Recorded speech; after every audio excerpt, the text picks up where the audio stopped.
대리기사 폭행 사건 현장에 있었던 새정치민주연합 김현 의원이 오늘 갑자기 참고인 조사를 받겠다고 경찰에 나갔습니다.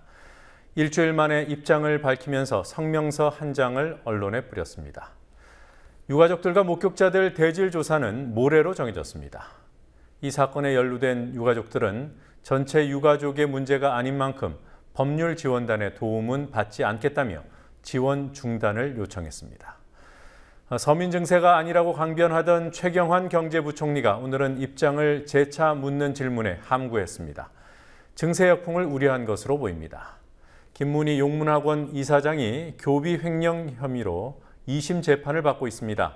김 이사장의 제자이기도 한 변호인은 김 이사장이 김무성 새누리당 대표의 누나여서 역차별을 받고 있다고 말했습니다.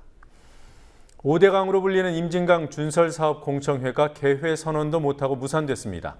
주민 반대와 찬반 갈등이 심각한데도 정부는 공청회도 아예 생략한 채 강행할 뜻을 밝혔습니다.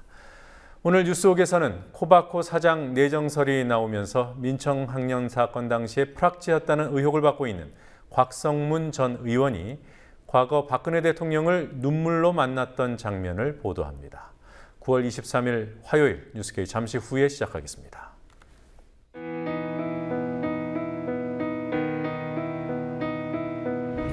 (1960년 4월 19일) 당시 언론은 빨갱이 데모라고 했습니다.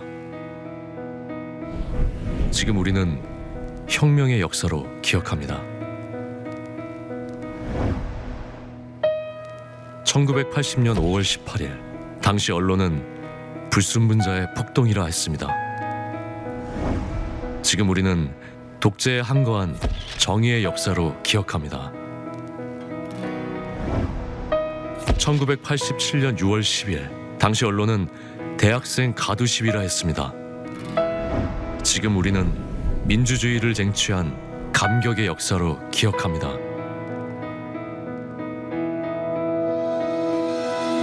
백 없고 돈 없는 노동자, 서민, 학생들이 스스로 타올라 역사를 만들었습니다. 현실은 다시 타오를 것을 요구하고 있습니다. 아니, 이미 타오르고 있습니다.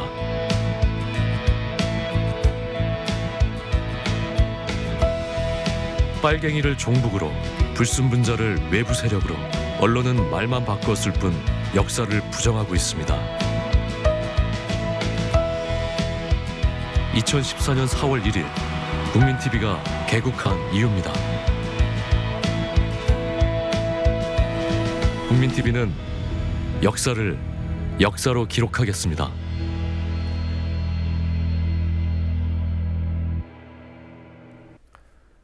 야권이 일제히 서민 증세 문제를 가지고 정부와 여당을 비판하고 나섰습니다. 여론도 심상치 않아서 새누리당이 긴장하지 않을 수 없어 보입니다. 새누리당은 국회 상임위원회별로 당정협의를 잇따라 열면서 야당이 국회를 망치고 있다는 이미지를 만들려고 노력하지만 증세 역풍의 별 효과를 못 보고 있습니다. 야당의 서민 증세 공세는 사실을 호도하는 것이라고 주장해온 최경환 경제부총리도 증세가 아니라고 말하기 어렵다는 기재부 세제실장의 발언에 대한 견해를 묻자 아무 말도 하지 않았습니다. 국회 나가 있는 중계카메라 연결하겠습니다. 권현주 PD. 이번에 새정치민주연합이 민생 문제를 가지고 정부 여당을 압박하는 모양새입니다. 오늘 복지관에 가서 이른바 현장 원내대책회의를 열었더군요. 네, 박영선 민주연합 원내대표 등 당 지도부는 오늘 서울 마포구 성산종합사회복지관에서 현장 원내대책회의를 열고 복지관 안에 있는 경로당을 방문했습니다. 박 원내대표의 칩거와 탈당설 등에 따른 자중지대한 상황에서 가까스로 빠져나온 뒤 본격적으로 민생 행보를 펼치는 자리였습니다. 박 원내대표는 박근혜 정부의 대선 공약 파기를 언급하며 불효막심한 정권이라고 비난했습니다. 직접 들어보시겠습니다. 대통령 선거 때 모든 어르신들에게 월 20만 원씩 드리겠다는 약속으로 어르신 표를 얻어놓고 제일 먼저 노인연금 지급 공약을 파기하더니 집권 3년차 들어서는 경로당, 냉난방비까지 전액 삭감했습니다. 참으로 불효막심한 모진 정권이고 냉혹한 정책입니다. 박 원내대표는 특히 전액 삭감된 경로당 냉난방비 603억 원 문제와 관련해 어르신들이 따뜻하게 지내는 것은 건강과 직결된 부분이라 복지 예산을 오히려 더 경제적으로 효율적으로 쓸 수 있는 방법이라고 강조했습니다. 네, 아무래도 민주연합의 대여 공세는 증세 쪽에 집중되는 것 같습니다. 네, 민주연합은 오늘 전국 246개 지역위원회별로 담배세, 주민세, 자동차세, 대폭 인상 반대하며 서민증세는 안 된다는 내용이 담긴 거리 연수막을 내걸고 정부의 증세 정책을 비판했습니다. 민주연합은 정부가 오늘 국회에 제출한 세법 개정안에 대해 부자 감세로 구멍난 국가 재정을 서민증세로 메우겠다는 반민생 법안이라고 규정했습니다. 김영근 대변인은 오전 브리핑에서 최근 5년 동안 기업이 내는 법인세의 비중은 2.5%포인트 떨어진 반면 소득세 비중은 4%포인트 올랐다며 소득세의 경우 근로소득세 등은 서민과 중산층이 주로 낸다는 점을 감안하면 기업이 덜 낸 세금을 국민이 대신 짊어지는 꼴이라고 비판했습니다. 이은혜 원내대변인 역시 정부 여당이 고소득층 대기업 부담을 9,680억 원 증가시키는 세제 개편안을 단행했다고 주장하지만 이는 눈 가리고 아웅이라고 지적했습니다. 유 대변인은 정부 스스로 밝힌 부자감세 규모만 64조 원에 달하고 이명박 정부에서만 100조 원의 재정 적자에 박근혜 정부는 임기 말 균형 재정마저도 포기한 상황이라며 수천억 원에 불과한 세수 복구로 생색내고 변명하려 드는 것은 말로 깎아주고 되로 되걷는 꼴이라고 꼬집었습니다. 다른 야당에서는 이 서민증세 문제와 관련해서 어떤 입장들이 나왔습니까? 네, 정의당 심상정 원내대표는 오늘 의원총회에서 담배값 인상이 건강 증진을 위한 것이라면 증가된 세금은 건강 지원 정책에 써야 한다면서 그러나 담배값에 개별 소비세를 신설해 거기서 나온 추가 재원을 목적 외 사업에 쓴다면 증세임을 입증하는 꼴이라고 지적했습니다. 심 원내대표는 정부가 공평과세라는 조세정에 입각해 부자와 기업에 먼저 세금을 부과하고 복지에 보다 많은 재원을 쓴다면 증세에 관한 국민적 신뢰를 얻을 수 있을 것이라고 충고했습니다.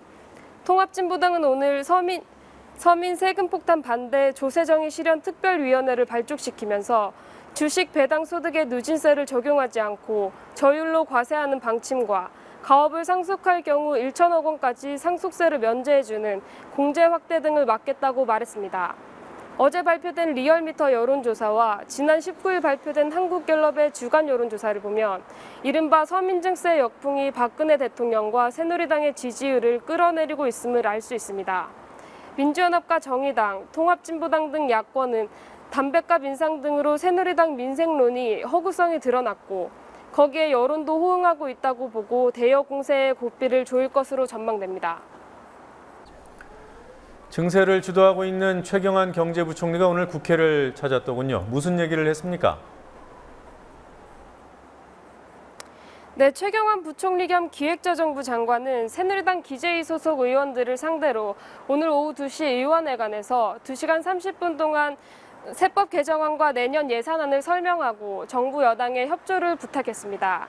최 부총리와 새누리당 의원들은 정부 세법안에 대해 야당이 부자감세, 서민증세라고 주장하는 것은 사실을 호도하는 것이라고 입을 모았습니다.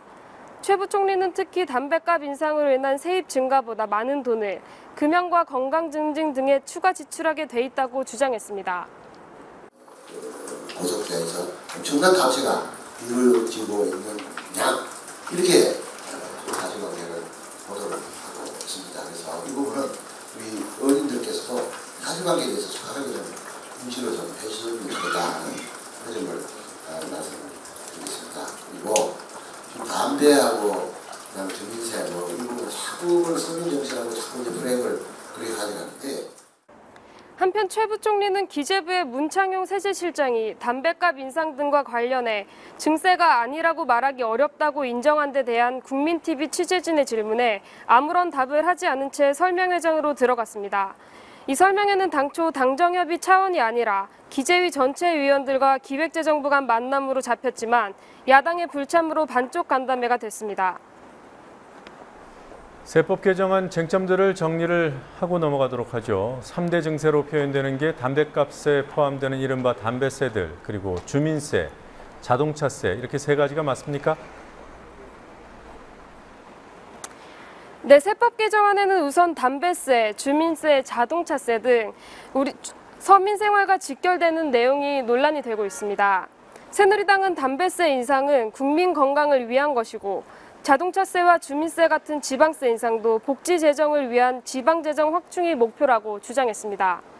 그러나 민주연합은 정부안대로 담배세를 인상하면 지방세가 늘어나는 액수보다 담배 소비량이 줄어듦에 따라 지방세가 감소되는 부분이 커서 결과적으로 지방세 수가 줄어들게 된다고 맞서고 있습니다.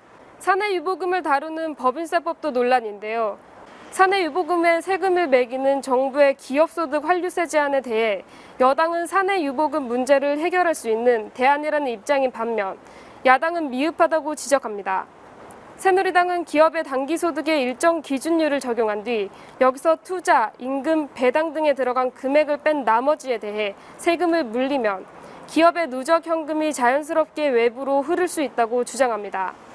반면 야당은 기준율을 적용하는 방식이 아니라 적정 유보금을 초과하는 금액에 직접 세금을 물려야 한다며 2002년 없어진 사내유보금 과세 제도를 다시 시행해야 한다고 주장하고 있습니다. 박근혜 대통령이 유엔 총회 참석을 위해서 뉴욕을 방문하고 있습니다. 유엔 총회 기조연설 어떤 내용이 담길까요?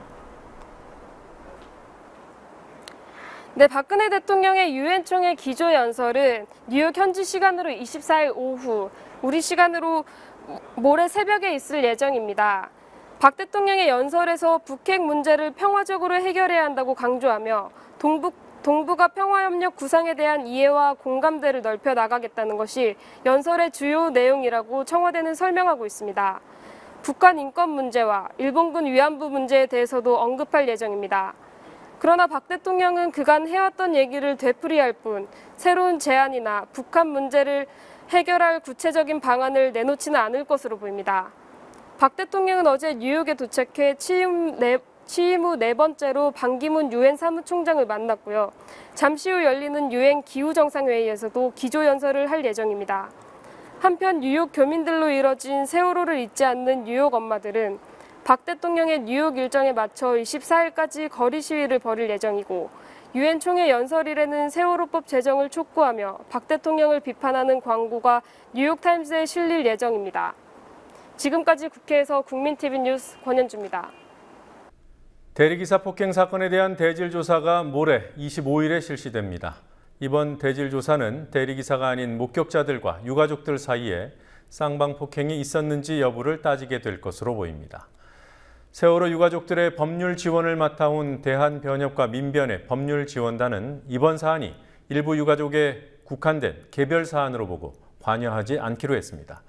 이 사건에 연루된 유가족들이 법률지원단 측에 전체 유가족들에게 누를 끼칠 수 없다며 지원 중단을 요청했다고 합니다.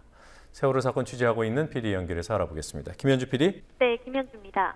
네, 대리기사 폭행 사건 대질 조사를 모레 한다는데요. 확정이 된 겁니까?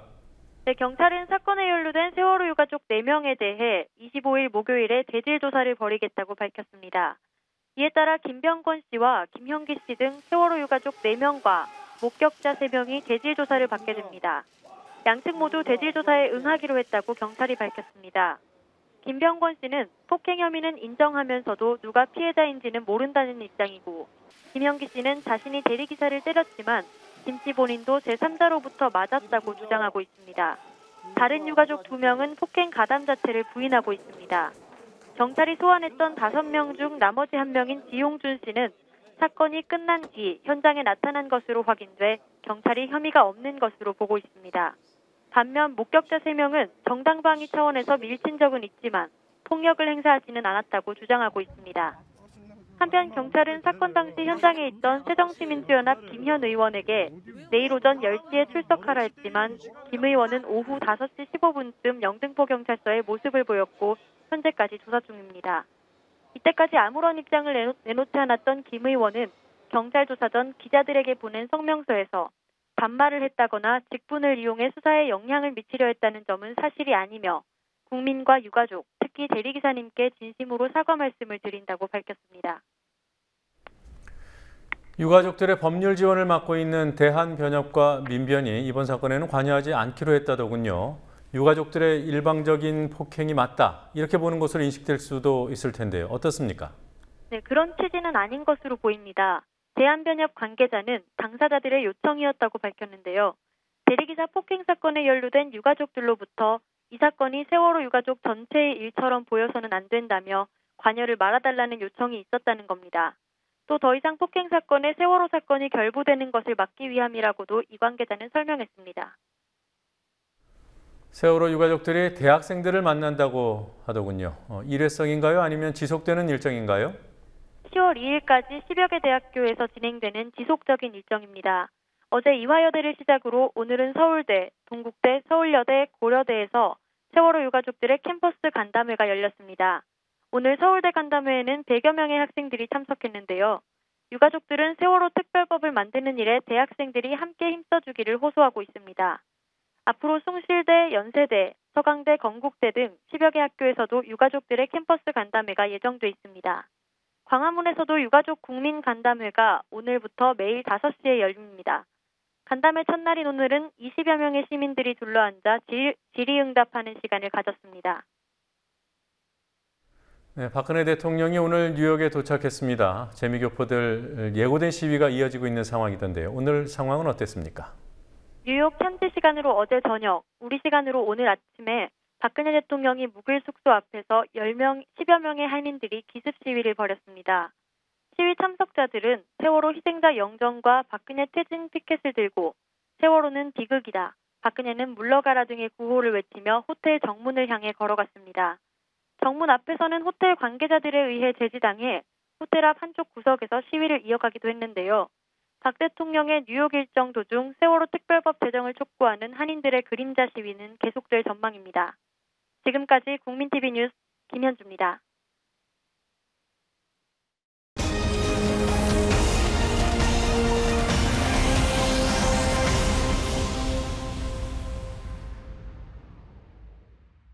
박근혜 정부의 4대강 사업, 5대강 사업으로도 불리는 임진강 하천 정비 사업이 농민들 반발에 부딪혔습니다. 지난 6월 정회된 주민공청회가 오늘 다시 열렸지만 이번에도 무산됐습니다. 하지만 국토교통부가 임진강 사업을 강행할 것이라는 전망이 나옵니다. 공청회 현장 취재한 PD 연결을 썰어보죠. 김지혜 PD. 네, 김지혜입니다. 오늘 공청회 상황부터 전해주실까요? 오늘 공청회는 지난 6월 11일 열렸다가 정회됐던 공청회를 속개하려던 것이었지만 개회 선언도 하지 못했습니다. 주민들이 사실상 단상을 점거했기 때문입니다. 반대대책위 주민들은 공청회 시작 1시간 전인 오늘 오후 3시부터 기자회견을 열고 공청회를 추수 이후로 연기해야 한다고 주장했습니다. 주민들 상당수가 임진강 유역에서 농사를 짓는데도 추수철에 공청회를 열겠다는 것은 의견 수렴을 하지 않겠다는 뜻이라고 지적했습니다. 또한 속개하는 오늘 공청회에 매우 바쁜 추수철로 잡았다. 농민들은 참여하지 말라는 것과 다를 바 없다. 추수 이후로 공청회를 연기하라는 농민대책위원회 요구에 국토청은 거부 입장을 분명히 했고 시민들의 의견을 대변해야 할 파주시는 국토청의 입장만을 그대로 낭독했다. 공사가 홍수를 예방한다는 명확한 근거를 제시할 것. 준설지역 농민들과 성실히 협의할 것. 지금까지 지적된 문제에 대한 대책이 마련될 때까지 법적인 진행 절차를 중단할 것. 주민들은 공청회가 시작되기 직전에 당상에 올라갔고 이후 찬성 주민들과 반대 주민들 사이에 고성이 오가기도 했습니다. 결국 공청회를 주최한 국토부가 5시쯤 공청회 무산을 발표했습니다. 오늘 공청회는 반대하시는 분들의 반대로 인해서 저희가 법적 절차에 의해서 공청회를 생략하는 것을 하겠습니다. 그런 게 어디 있으십니까? 당신을 말조심해. 말조심하라고요. 말조심할 게 뭐가 있어요? 반대가 극심할 경우 환경영향평가법상 공청회 자체를 생략할 수도 있기 때문에 국토부가 주민 의견 수렴 없이 사업을 강행하겠다는 뜻을 시사한 겁니다. 임진강 사업을 둘러싼 정부와 주민들의 갈등은 물론이고 찬성과 반대 주민들 사이의 갈등도 더 깊어질 것으로 보입니다. 그나저나 이 임진강 하천 정비 사업, 일각에서는 5대강 사업이라고도 부르던데요. 어떤 사업입니까? 환경단체들은 임진강 하천 정비 사업을 5대강 사업, 박근혜표 4대강 사업이라고도 부릅니다. 이 사업의 핵심 내용이 홍수 피해를 막는다며 준설, 강바닥을 파는 것이기 때문입니다. 국토교통부는 이 지역이 지난 1996년, 98년, 99년 세 차례에 걸쳐 45명의 인명피해를 낸 대규모 수해를 입었기 때문에 수해 재발을 막기 위해서는 경기도 파주시 거곡, 마정 지역 일대 임진강 14km 구간을 준설하는 것이 필요하다는 입장입니다. 하지만 정부가 말한 90년대 말 대규모 홍수 이후에 홍수를 예방하기 위해 군남댐과 한탄강댐 2개의 댐이 들어섰고 높이 7m 이상의 제방도 건설됐습니다. 더 큰 문제는 임진강이 밀물과 썰물이 자유롭게 드나드는 지역이기 때문에 바닥을 준설한다고 해도 강바닥에 다시 퇴적물이 쌓여서 준설 효과가 사라지는 현상이 낙동강 등 4대강보다 심각할 것이라는 점입니다. 때문에 4대강 공사와 마찬가지로 공사를 위한 공사를 하고 있다는 지적이 나옵니다. 국민TV 뉴스 김지혜입니다. 김문희 용문학원 이사장에 대한 교비 횡령 재판이 오늘 열렸습니다.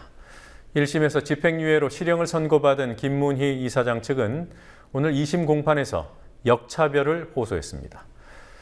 김 이사장이 김무성 새누리당 대표의 친누나인데다 현정은 현대그룹 회장의 모친이어서 오히려 차별을 받는다는 논리였습니다. 김 이사장의 변론은 그의 제자들이 맡았습니다. 김종훈 PD가 취재했습니다. 오히려 역차별받고 있다. 김무성 새누리당 대표의 친누나인 김문희 용문학원 이사장의 변호인이 오늘 서울중앙지방법원에서 열린 항소심 2차 공판 후 내놓은 주장입니다. 이런 불만을 표하는 그들만의 이유가 있습니다. 검찰은 지난 3월 김 사장을 교비 횡령 혐의로 벌금 2천만 원의 약식 기소했습니다. 약식 기소는 비교적 가볍지만 벌금형이 있는 범죄에 관해 피고인을 법정에 세우지 않고 약식 재판으로 벌금만 내도록 하는 처분입니다. 하지만 벌금형으로 끝날 것 같던 이 사건은 횡령액이 수억인데 검찰이 봐주기 기소를 했다는 논란이 일었고 결국 법원은 직권으로 정식 재판에 회부해 실형을 선고했습니다. 이에 따라 김 이사장은 지난 5월 정식 재판에 회부됐고 검찰은 다시 한번 2천만 원의 벌금형을 구형했습니다.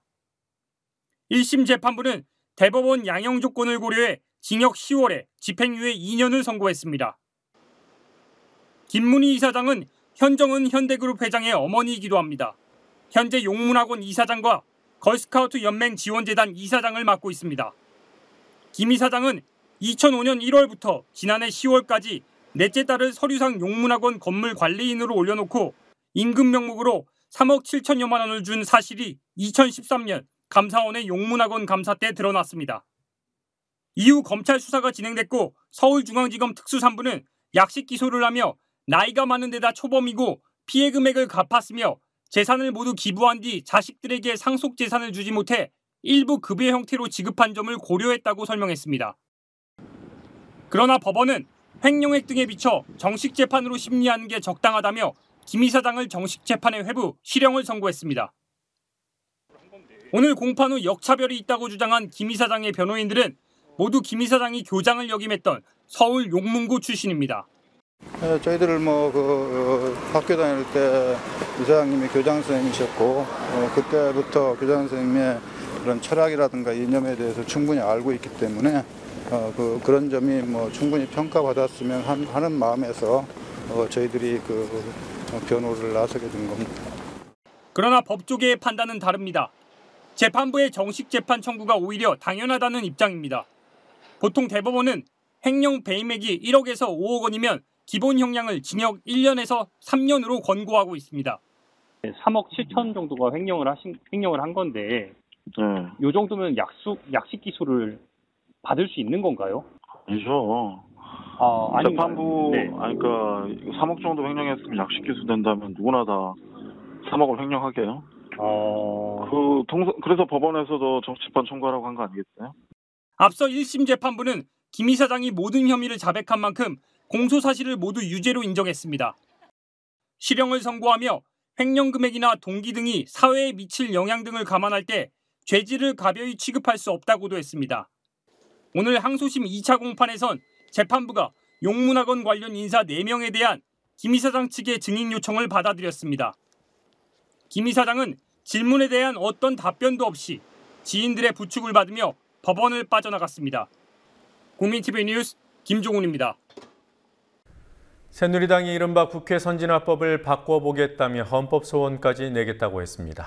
날치기 논란으로 국회에서 충돌이 일어난 직후 이런 제도가 필요하다고 강조해서 국회 충돌을 야당 탓으로 돌리던 여당이 지난 2012년 19대 총선 패배 전망이 짙을 때 박근혜 당시 비대위원장까지 나서서 현재의 선진화법을 옹호하고 밀어붙였습니다. 그래서 선진화법은 새누리당이 소수당 전락 대비용으로 만들었다는 분석이 나옵니다. 이번에 헌법 소원을 내면 그 결과는 다음 총선 직전에나 나올 것이기 때문에 결국 그때 가서 다시 정치 계산기를 두드릴 것으로 보입니다. 강신혜 PD가 보도합니다. 2010년 12월 8일 국회는 그야말로 난장판이었습니다. 2011년도 예산안을 단독 처리하려던 여당 의원들과 이를 막으려는 야당 의원들 사이에 격렬한 싸움이 벌어졌습니다. 바로 다음 날 안상수 당시 한나라당 대표는 국회 선진화를 위한 국회개혁을 시작하자며 한나라당이 제출한 관련법을 반드시 통과시켜야 한다고 주장했습니다. 2달 뒤 국회 본회의 연설대에선 김무성 당시 한나라당 원내대표 역시 국회 선진화 관련법의 필요성을 강조하며 국회 폭력의 악순환을 끊자고 제안했습니다. 이후 여당 지도부 교체 등으로 흐지부지 되는 듯하던 국회 선진화법 논의는 2011년 연말에 다시 부상합니다. 2011년 11월 22일 한나라당이 한미 FTA 비준 동의안을 단독 처리하는 과정에서 충돌이 일어나고 체류탄까지 터진 일이 계기가 됐습니다. 18대 국회에서 날치기로 불리는 국회의장 직권상정이 남발된 점도 선진화법의 필요성을 뒷받침했습니다. 한나라당의 18대 국회는 모두 99건의 법안을 직권상정해 헌정사상 최고 기록을 세웠습니다.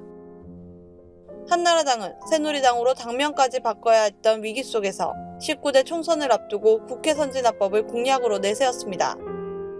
새누리당을 이끌던 박근혜 당시 비대위원장도 4.12 총선 직전 18대 국회가 끝나기 전에 선진화법을 꼭 처리해야 한다고 강조했습니다. 이를 두고 새누리당이 총선에 패해 소수당이 되는 것을 우려해 선진화법을 추진했다는 해석이 우세했지만 대선을 앞둔 새누리당이 총선에 이겼다고 이를 되돌릴 수는 없는 상황이었습니다. 국회 선진화법은 2012년 5월 2일 총선이 끝나고 열린 18대 국회 마지막 본회의에서 여야 합의로 통과됐습니다. 이후 선진화법은 통과된 지 1년도 안 돼 개정 요구에 직면합니다. 지난해 3월 박근혜 대통령 취임 이후 정부조직법 개정안 처리가 지연되면서 내각 인선에 차질이 빚어지자 선진화법 개정 요구는 정점에 달했습니다. 하지만 지난해 내내 국정원 대선 개입 사건 등으로 수세에 몰린 새누리당은 이 문제에 당력을 집중할 수도 없었습니다. 최근 새누리당은 시급한 민생 법안들이 야당의 비협조로 처리되지 못한다는 논리를 내세워 선진화법의 폐해를 강조하고 있습니다. 야당 협조 없이 선진화법 개정이 불가능하기 때문에 권한쟁의 심판과 헌법 소원을 내겠다고 하지만 결론이 날 때쯤이면 다음 총선입니다. 국민TV 뉴스 강신혜입니다.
그러자 곽 의원이 갑자기 노희찬 상공회의소장 쪽을 향해 너댓 개의 맥주병을 던졌고 파편에 노 소장이 팔을 다쳐 급기야 멱살잡이까지 하는 등 분위기가 험악하게 변했습니다.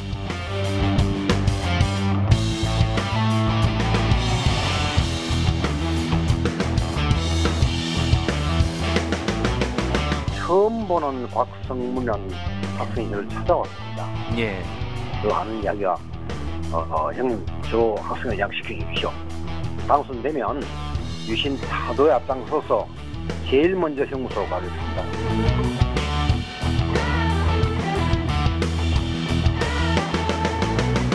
당선 직후부터 그런 믿기 어려운 이야기들은 참 많았습니다. 예. 학생회 간부들하고 어울려서 중앙정보부 간부들을 만나고 다닌다.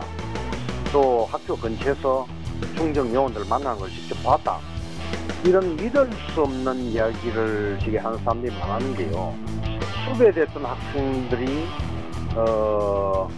곽성문이가 뭐 자기들을 만나자고 해서 연락이 와서 약속 장소 나가서 체포됐다. 예. 하는 그런 이야기를 하는 이야기를 듣고도 저는 오히려 중정이 도청하고 미행해서 잡은 거 아닐까 하고 두둔해주고 했죠. 곽성문이가 군사법정에 검찰 측 증인으로 출석해서 예. 자기 자신의 학교 친구들을 지목하면서 공산주의와 같은 발언을 했다 하고 정말 얼토당토 않은 해괴한 증언을 했다는 이야기를 듣고는 그것도 몇 번이나 듣고는 확인하고는 정말 그랬구나. 곽성문이가 지금까지 들어갔던 이야기가 모두 사실이구나 하고 믿게 되는 거죠.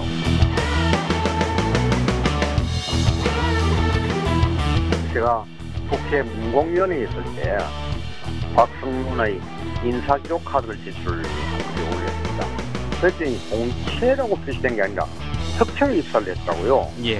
그래서 물었더니 중앙정보부 추천 특채라고 답변을 했습니다. 그런데 중앙정보부 추천으로 특채된 언론기관 종사자, 주로 기자입니다만도 그런 친구들이 꽤 있었던 걸로 저는 그렇게 들었습니다.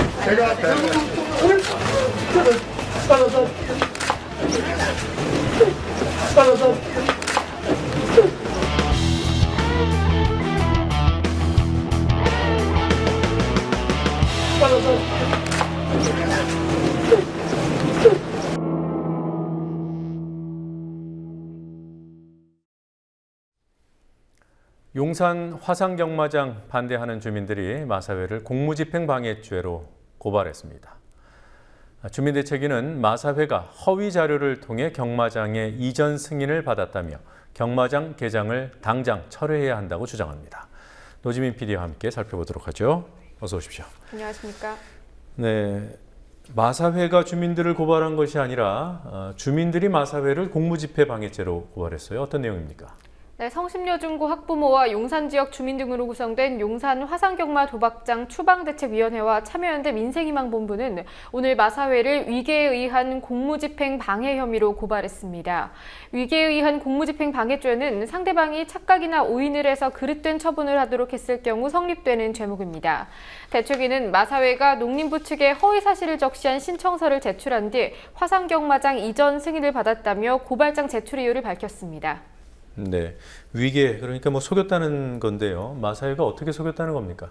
네, 마사회가 화상경마장 주변을 담은 지도에서 의도적으로 성심여중고를 삭제하고 실제로 235m인 화상경마장과 성심여중고와의 거리를 350m로 기재했다는 겁니다. 마사회가 이러한 허위 사실들을 기반으로 민원 발생 우려가 없는 화상경마장으로서의 최적지라고 조작했다는 것이 대책위 측의 주장입니다. 네. 저희 주민들은 마사회 말고도 몇몇 단체를 함께 고발했어요. 네, 공교육 살리기 학부모 연합, 상생연합회, 자연사랑 관계자 등 몇몇 단체들을 업무방해, 허위사실 유포에 의한 명예훼손, 모욕죄 등의 혐의로 고소했습니다. 이 단체들은 성심여고 3학년 학생들이 수학능력 평가 모의고사를 치른 지난 3일 아침 학교 앞에서 확성기를 이용해 집회를 개최했는데요. 대책위는 이 단체들이 교사들을 시위꾼이라고 표현하는 한편 빨갱이 교육을 시키는데 시험이 문제냐, 성심여중고 학생들이 성폭행이라도 당했는가 등의 망언을 일삼아 고소하게 됐다고 밝혔습니다. 네. 그리고 오늘 조선일보하고 서울시 교육청 간에 공방이 있었습니다. 왜 그렇게 된 거죠?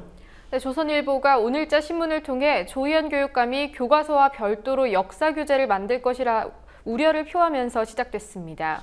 조선일보는 사회면 기사에서 조 교육감이 역사 교재를 개발해 보급할 계획이고 4달 중 역사교육 추진단을 구성해서 역사 교육 방향을 설정한다는 계획이라고 전했고요. 이어 조 교육감 이번엔 역사 교재로 분란 만들려는 건가라는 제목의 사설을 게재했습니다. 이 사설을 통해서는 좌파 진영 학자들이 만들어내는 편향된 역사 교재가 등장하면 역사 교육 전쟁이 몰아닥칠 것이라고 비판했습니다. 네. 서울시 교육청 입장은 뭐예요? 네, 교육청 즉각 설명 자료를 배포했는데요. 우선 학교에서는 교육부에서 보급한 교과서로 수업을 하고 시도교육청은 교육이 잘 이뤄질 수 있는 교수 학습 자료를 지원하고 있다는 초중등교육법 제7조를 인용하며 마치 제2의 교과서를 만드는 것처럼 표현한 조선일보 보도를 반박했습니다.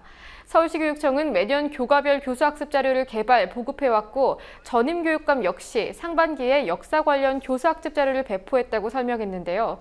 또한 편향된 교재로 인해 역사교육 전쟁이 몰아닥칠 것이라는 내용은 사실이 아니라 추측이라고 못 박았습니다. 그러니까 서울시 교육청에서 만든다는 것은 교수학습 자료, 늘 매년 만들던 거라는 거죠? 네, 그렇습니다. 네. 그리고 서울 지하철 노조가 오늘 경정비 노동자들이 차별 대우를 받고 있다, 고용 형태가 불안하다, 이런 주장을 했어요. 네, 서울메트로는 지난 2008년 공기업 구조조정의 일환으로 경정비 업무를 외주화했습니다. 당시 위탁 인원 중 30%는 메트로 출신 전적자들을 고용해야 한다는 조건이 있었는데요. 따라서 당시 근속연수 30년 이상의 노동자들이 용역업체로 전적했습니다. 용역업체로 전적한 노동자들에 대해서는 평균 450여만 원의 월급, 정년 연장, 별도의 성과급 등의 혜택이 보장되고 있습니다. 네, 고용 형태가 어떤 거예요, 지금? 네, 현재 전적자들의 경우에는 용역업체에 직접적으로 고용이 됐고 그때 30% 말고 나머지 고용자들의 경우는 사실상 계약직 신분으로 남아 있습니다. 이들의 경우는 450여만 원을 받고 있는 전적자들과 달리 월급도 170여만 원 수준밖에 받지 못하고 있습니다. 네. 그리고요, 오늘 대형마트 노동자들의 명절을 보장해야 된다. 최근에 저희 뉴스케이도 보도를 했습니다만 이런 목소리가 국회에서 나왔군요. 네, 민주연합 전순옥 의원이 명절 연휴 기간 동안 대형마트 등 유통업체의 의무 휴업을 위해 유통산업발전법 개정안을 발의하겠다고 말했습니다. 전 의원은 지난 추석 당일 영업한 76.8%의 대형마트 그리고 85.9%의 준대규모 점포 노동자들이 가족과 시간을 보내지 못했다고 강조했는데요. 따라서 설과 추석이 있는 달에는 명절 당일을 포함해 사흘을 의무휴업일로 지정하도록 하는 유통산업발전법 개정안을 통해 노동자들의 휴식과 행복 추구권을 보장하겠다고 밝혔습니다. 네. 국가 재정에 대한 우려가 커지고 있는데요. 박근혜 정부에서 증가하고 있는 3대 주요 부채, 그것이 무엇인지, 어느 정도의 규모인지 나왔더군요. 네, 2014년 국가부채, 공공기관 부채, 가계부채 등 주요 3대 부채의 규모가 2,000조 원을 넘는 것으로 나타났습니다. 새정치민주연합 오재세 의원은 기획재정부와 한국은행의 자료를 분석한 결과 2014년 국가채무는 527조 원, 공공기관 부채는 523조 원, 가계부채는 1,040조 원으로 늘어나면서 3대 주요 부채가 2,090조 원을 넘어섰다고 밝혔습니다. 이는 이명박 정부 말기인 지난 2012년 말에 비해 2년 동안 190조 원 정도 증가한 규모입니다. 지난해 경제 성장률이 3%인 것과 비교하면 부채 증가율은 10%에 달해 성장률보다 3배 이상 부채 증가율이 높게 된 셈입니다. 오 의원은 막대한 비주로 경제 활성화를 하는 정책이 지속될 경우 재정 파탄에 이를 것이라고 지적했습니다. 네. 서병수 부산시장이 부산영화제에 초청된 영화를 상영하지 말라고 압박을 했다. 이런 보도가 있더군요. 네, 부산영화제의 조직위원장을 맡고 있는 서병수 부산시장이 부산국제영화제에서 다이빙배를 상영하지 말라고 주문한 사실이 시내21에 의해 보도됐습니다. MBC 해직 기자인 고발뉴스 이상우 기자와 안혜룡 감독이 공동 연출한 이 영화는 세월호 참사 당시 다이빙벨 투입을 둘러싼 논란을 재구성한 영화입니다. 부산시는 아직 참사의 진상이 밝혀지지 않은 상태에서 일방적인 입장을 담은 영화가 상영돼선 안 된다며 상영을 강행할 경우 시가 할 수 있는 가능한 조치는 다 취하겠다고 경고한 것으로 전해졌습니다. 부산시는 올해 부산영화제 예산 123억여 원 중 절반에 가까운 60억여 원을 지원하기 때문에 영화제 주최 측에서는 상당한 압박일 수밖에 없습니다. 네, 새누리당에서도 서병수 시장을 지지하는 목소리가 나왔습니다. 네, 새누리당 하태경 의원은 페이스북을 통해 다이빙벨 같은 사기꾼 홍보 다큐를 국민 세금으로 틀어줘야 하냐며 서 시장을 적극 옹호했습니다. 또한 부산국제영화제 집행위원장 눈에는 사기꾼적 재능도 다양한 재능의 하나로 보이나 보다라며 집행위원장을 비판했습니다. 이런 소식이 전해지자 이상우 기자는 안보를 걱정한다는 매체들이 앞다퉈 영화 내리라며 비난 기사를 쏟아내고 있다. 밤새 물어뜯거라 진실은 두렵지 않으니라는 트윗을 남기기도 했습니다. 네, KBS가 이사회 회의록을 공개하지 않았는데 이 방송법에는 다 공개하도록 되어 있습니까? 네, 민주연합 최민희 의원은 이인호 이사장 선출 과정을 확인하고자 선출 당일 KBS 이사회 측에 회의록을 요구했습니다. 하지만 KBS는 일시, 장소, 참석자 등 간단한 정보만을 공개할 뿐 회의록 제출은 거부했는데요. 최 의원은 이에 대해 개정된 방송법에는 이사회의는 공개한다고 명시되어 있다며 KBS가 이사회 속기록을 공개하길 거부한 것은 방송법 위반이라고 비판했습니다. 네. 자, 그리고 원전이 있는 경주에 오늘 오후에 지진이 일어났습니다. 어느 정도 규모였습니까? 네, 월성원자력발전소와 방패장이 있는 경북 경주에서 오후 3시 27분경 규모 3.5의 지진이 발생했습니다. 사무실이 흔들리는 정도로 경미한 지진이긴 했지만 발생지가 월성원자력발전소에서 불과 10km 떨어진 곳이었기 때문에 월성원전에 대한 안전성 논란이 제기됐습니다. 네, 주민들이 많이 불안했겠습니다. 자, 여기까지 보겠습니다. 수고했습니다.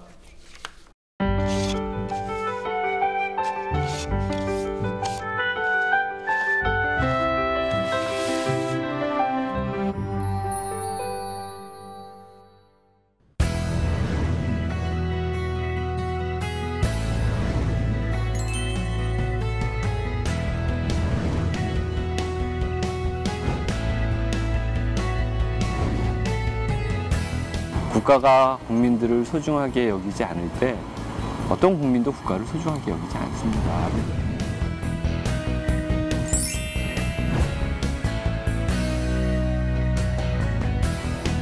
안녕하십니까. 안녕하세요. 신부님께서 요즘에 특별히 기도하고 계시는 게 있나요? 기도할 게 너무 많아져서 요즘엔 뭐 다른 분들도 많이 그렇겠지만 세월호 참사 부분에서 저희는 이 일이 어떻게 잘 해결되고 말고 그거보다 일단 유가족들 그 아픔이 좀 치유되기를 유가족들도 바라고 저희 모두가 바라는 것처럼 또다시 우리나라가 아니면 세계가 이런 슬픔에 빠지는 일이 없도록 기도하는 경우가 많고요. 아무래도 사람들을 위해서 많이 기도를 하게 됩니다. 얼마 전 프란치스코 교황의 방한이 우리 사회에 큰 반향을 일으켰는데 방한에서 남기신 메시지가 어떤 게 있다고 생각하시나요? 교황께서 저희들에게 하는 이야기는 직접적인 신앙을 살라고 하는 이야기였던 것 같아요. 여러 가지 종교 행위 그리고 신앙을 갖는다는 것이 어떤 액세서리가 아니라 나는 누구다라가 아니라 그 삶을 그 가르침을 살아가는 신자들이 그리고 신부들이 주교들이 되라고 하는 이야기로 압축할 수 있을 것 같습니다. 그 교황의 방문에 관련해서 몇몇 언론에서 박근혜 대통령이 뭐 역할을 했다 이렇게 표현을 하는 것도 있었거든요. 천주교계에서는 거기에 대해서 어떤 입장이십니까? 물론 한 나라의 국가 수반이니까 역할을 하긴 했겠지요. 그러나 저희들 일하는 방식은 먼저 그 교황청과 아주 좀 친밀한 협의를 통해서 그 자리를 마련하고 특히 이번에는 시복식이라는 커다란 행사도 있었고 또 교황께서 굉장히 중요하게 생각하시는 그 청년대회가, 아시아 청년대회가 있었거든요. 그래서 그 계기가 컸었던 거죠. 물론 모든 사람들이 다 역할들을 조금씩은 했겠지만 지대한 역할이라고는 보기 힘들지 않을까라고 논평하고 싶습니다. 네, 얼마 전 박창신 신부께 소환 통보가 내려졌고 또 정재천 신부께서는 경찰에 끌려나가는 모습이 보도되면서 많은 논란이 있었습니다. 네. 거기에 대해서 예외 없는 법 집행이다라는 시각이 있는 반면 사제들에 대해서 너무 탄압을 하는 게 아니냐라는 시각도 있는데요. 어떻게 생각하시나요? 사제들에 대한 탄압만은 아닌 것 같아요. 예외 없는 법 집행 뭐 올바른 일입니다. 뭐 사제나 어떤 누구도 똑같이 일반 다른 분들과 똑같은 대접을 받아야 하겠지요. 그런데 이제 일반인들에게도 과도한 법 집행, 소위 말해서 민주적인 절차 안에서 자신의 의견을 피력하는 사람들에게 공권력을 이용해서 말을 못하게 하는, 그리고 행위를 못하게 하는 일들이 굉장히 포괄적으로 넓어진 것 같아요. 그러니까 강정에서도 그렇고 특히 뭐 광화문이나 시청 앞에나 그 집회가 끝나고 나면 토끼무리식의 연행이라든지 이런 것들이 사실은 더 우려되는 것이죠. 신부님께서도 지난 2009년 그 용산 참사 때 단식 기도를 하다가 5일째셨나요? 그때 경찰에 의해서 제압당하는 사진이 보도됐습니다. 네, 그 당시 어떤 상황이었나요? 그때가 단식 중이었는데 용산 가족들하고 같이 식사를 하고 있었을 때였어요. 다른 분들은.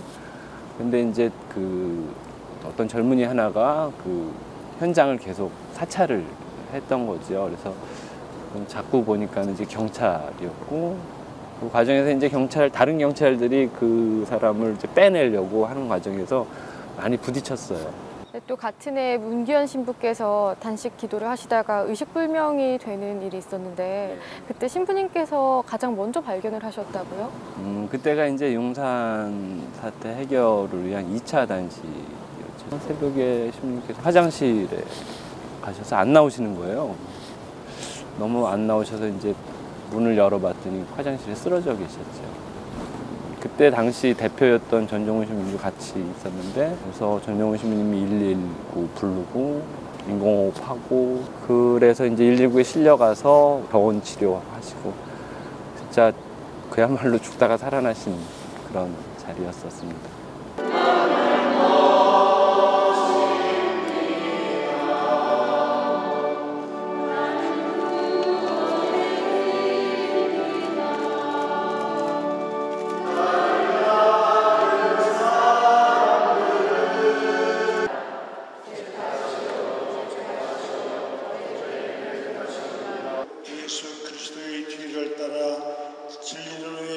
천주교 정의구현 사제단이 올해로 40주년을 맞았는데 그 당시 초기에는 어떤 활동들이 주로 이루어졌나요? 사실 저도 제가 신부되기 훨씬 전에 만들어진 거라서 어른들, 신부님들 이야기 들으면은 그 초기는 그 민청학년이라든지 그 인권 문제에 대해서 재판정에들 많이 가셨던 활동이었다고 생각을 해요. 그리고 어느 시기가 되면 성명을 발표한다든지 특히 독재 정권에 대해서 반대하고 항거하는 일들을 많이 하셨다고 합니다. 동아투이 같은 경우도 올해 40주년이잖아요. 당시 동아일보 사태 때도 정의구현 사제단이 참여했었나요? 서로가 어려운 처지니까는 참여를 같이 하고 그러기보다도 같이 만나서 뭐 고민을 토로하고 같이 대응하고 뭐 이런 것들. 그래서 뭐 예를 들어서 그 백지 광고 사태나 이럴 때 사제단도 함께 참여하고 이랬다는 말씀을 들었어요. 그러니까 지금 40주년이 굉장히 많습니다. 울릉도 간첩단 사건 40주년이고요. 동아투이도 40주년이고 민청학년 40주년이고 회의 석상이나 이런 데서 보면 다들 40주년인 거예요. 그래서 1974년이 굉장히 우리나라 민주화 운동에 그리고 국민들이 각성하고 자신의 자리를 찾아가는 데 아주 획기적인 큰 기념비적인 해였다. 반면으로 굉장히 아픈 해였다. 아프고 슬픈 해였다라는 생각이 듭니다. 초기 활동과 지금의 활동에 가장 다른 점이 있다면 어떤 게 있나요? 그 당시는 민주화를 요구하던 시대였고요. 지금은 그 요구를 넘어서서 민주적이지 못한, 그리고 특히 이제 자본이라고 하는 세력에 의해서 힘들어하고 어려워하는 이들이 굉장히 많아졌어요. 그때는 다 같이 못 살았다고 할까요? 그 와중에서 이제 그 민주화라고 하는 것이 모토가 되었다면, 지금은 그런 이념이나 뭐 이런 것들을 떠나서 어렵고 힘든 사람들이 굉장히 많아졌어요. 그래서 그 사람들 곁에 있는 것, 사람들 곁에 있는 것이 요즘의 사재단의 주된 일들이었다고 생각을 해요. 그때도 물론 이제 뭐 인혁당이라든지 어려운 분들과 함께 하셨겠지만, 지금은 그게 폭이 좀 더 넓어졌죠. 한 대상이 아니라 한 계층, 계급, 특히 양극화되고 있는 이 사회에서 농민들, 비정규직 이런 문제들이 더 많아졌으니까요. 일각에서는 정작 정의구현사재단이 북한 인권은 외면하고 있다, 이런 비판도 있거든요. 북한 인권을 외면한 적은 사실 없습니다. 왜냐하면 홍수 때가 되면 걱정하고, 가뭄 때가 되면 걱정하고, 그리고 뭐 농사가 안 됐다 그러면 마음 아프고, 걱정하고 마음 아파하는 것이 외면은 아니잖아요. 이웃집 아저씨가 사이가 안 좋은데, 사이가 안 좋은 관계를 회복하기 전에 그 집 아이들 잘못 키운다고 이야기한다면 과연 그 아이들에게 도움이 될까?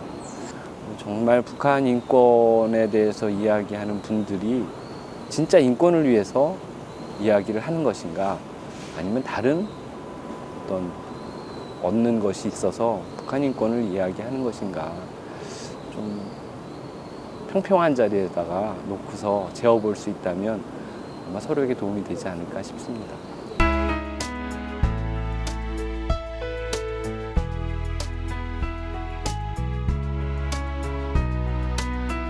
장일동 선교분당이 만들어진 계기라던가 형태가 좀 특이한 것 같더라고요. 설명을 좀 해주시겠습니까? 네, 선교분당이라고 해서 이제 밖으로 종교를 전파하는 본당이라는 생각들을 많이들 하시는데, 선교를 안 하는 선교분당입니다. 이게 빈민사목이에요.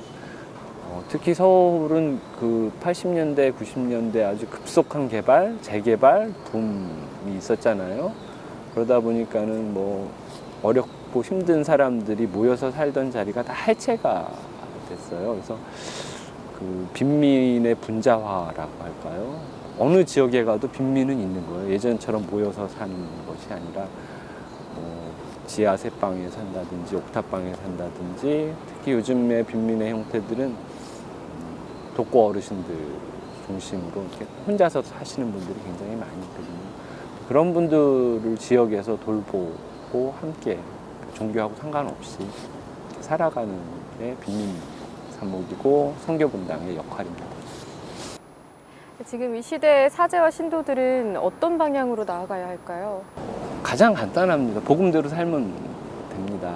복음을 묵상하고, 이 복음이 예수님께서 2000년 전에 행하시고 말씀하신 것이 무엇인지에 대한 깊은 숙고가 필요하겠고, 거기서 머물지 않고 이 시대에 예수님이라면 누구를 만나셨을까, 그리고 어떤 말을 했고 어떤 행위를 했을까를 고민해서 그대로 실천하면 되는 것이거든요. 사실 그 부분에 있어서는 저희도 굉장히 부족하다고 생각합니다. 더 많이 힘들고 어려운 이들과 함께 해야 할 것이고요. 더 많이 고통받는 현장에 있어야 할 것이고, 그들을 위해서 조금이라도 더 움직여야 할 텐데 많이 부족하고 게으르다는 반성도 40주년을 함께 합니다.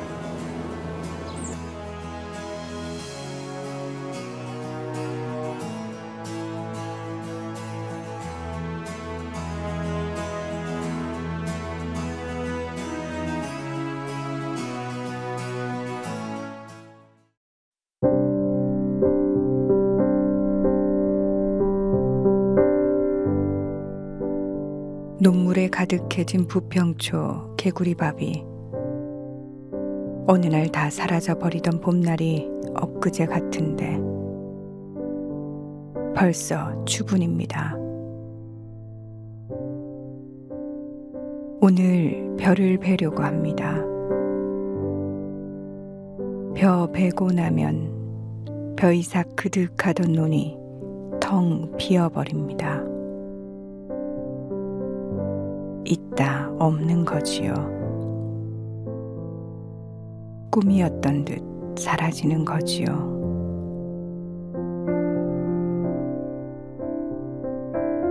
곁에 함께 있던 이들이 세상 떠난 뒤에 그랬던 것처럼 그렇게 가을입니다.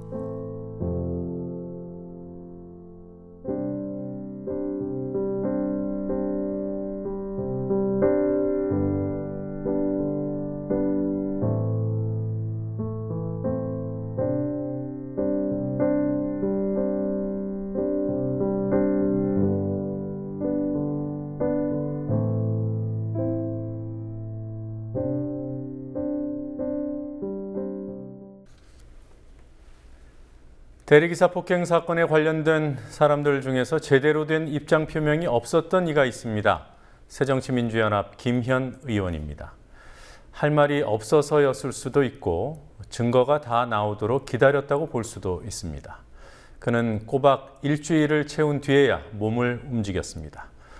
그것도 국민 앞에 나선 것이 아니라 소환 통보를 한 경찰서로, 그것도 예고 없이 찾아갔습니다.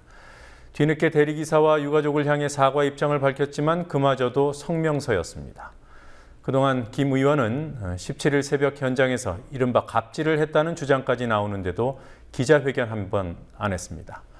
사건이 알려진 직후에는 폭행 현장에서 떨어져 있었다고 했다가 뉴스K 보도로 그 말도 사실과 달랐음이 확인됐습니다.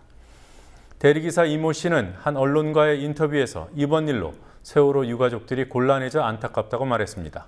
사과는 김현 의원에게서 직접 받고 싶다고도 했습니다. 물론 김 의원 책임이 어디까지인지 사실로 확인된 것은 없습니다. 하지만 한 가지 명백하게 확인된 것이 있습니다. 현직 국회의원이 입 다물고 있던 일주일 동안 세월호 유가족들이 온갖 과장 보도, 왜곡 보도에 휘둘렸다는 사실입니다. 비겁하다는 비판을 면할 길이 없어 보입니다. 뉴스K 마치겠습니다. 내일 뵙겠습니다.